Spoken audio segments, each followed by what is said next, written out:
I think part of the reason why people are so disappointed with other people is because they expect other people to suddenly cure that feeling of existential dread that we all just inherently feel as humans. And instead of looking at the fact that they feel really lonely and they're feeling this dread, they like shame themselves and criticize themselves and other people because they feel like inherently human, and they probably have been feeling that ever since they were a kid, but then got shamed out of feeling those emotions and were told that they were too much, they were asking for too much because like their caregivers or other people were invalidating their needs. And so they like built these protective coping mechanisms and like beliefs about themselves, the world, and other people that like make them feel like other people aren't going to show up for them, they're not going to validate my needs, I'm alone in the world. And maybe people even have tried to show up for you, but maybe like you pay attention mostly to the people who haven't shown up for you and the data that tells you that you still have to have these protective coping mechanisms and belief systems that tell you that you're alone in the world,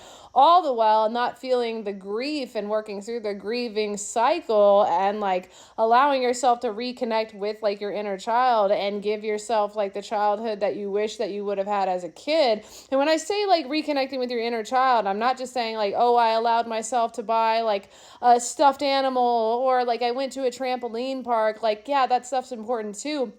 But also like reconnecting with your creativity, allowing yourself space for your emotions, and not just in this like, oh, I need to meditate, I need to regulate way, but like an actual like having that dynamic with yourself where you do just talk about like seeing a snail on like a leaf or a flower petal or something, being able to just hold space for yourself to be like a multifaceted, complex human being who's just learning and growing and trying to navigate the world to the best of their ability, and just compassionately, like, gentle parenting yourself. All the while trying to remind yourself that multiple things can exist at once. There can be scary people. Other people are going to be able to show up for you, and sometimes they're not. Even safe people. Sometimes there's people who are not safe. Sometimes there are people who are safe, but they're just not safe for you because they're incompatible for you or you're incompatible for them. Life does not have to be one thing or the other. It just needs to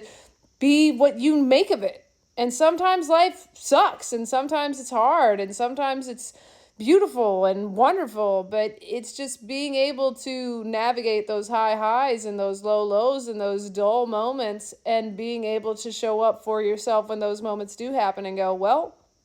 that's just part of it.